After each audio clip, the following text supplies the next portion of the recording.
একটি ডিম, হ্যাঁ, একটি মাত্র ডিম, কিন্তু এটি কোনো সাধারণ ডিম নয়। এটি সাম্রাজ্যের ইতিহাস বুকে নিয়ে বাঁচা ফাবহর্গেন ইম্পিরিয়াল উইন্টার এগ।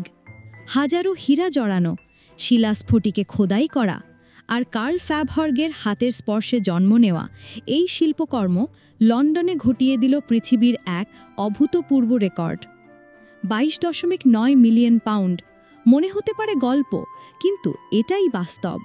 একজন নাম প্রকাশে অনিচ্ছুক ক্রেতা তুলে নিলেন রাশিয়ার রাজকীয় ঐতিহ্যের এই রত্নটিকে। 1913 সালে জার দ্বিতীয় নিকোলাস নিজ মায়ের জন্য উপহার হিসেবে এটি তৈরির নির্দেশ দিয়েছিলেন।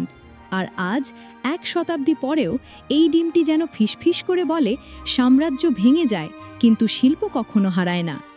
3.2 ইঞ্চির ছোট্ট দেহে 4500 হীরার আলো, প্লাটিনামের তুষারকণা নকশা, আর খুললেই দেখা যায় সাদা কোয়ার্টজ ফুলের এক ক্ষুদ্র ঝুড়ি, যেন বরফের রাজ্যে বন্দী কোনো চিরন্তন বসন্ত।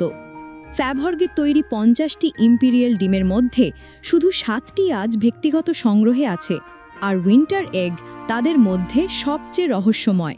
এ শুধু একটি ডিম নয়, এ হলো ইতিহাসের জমাট বাঁধা শীত, হীরায় লেখা সাম্রাজ্যের শেষ নিঃশ্বাস।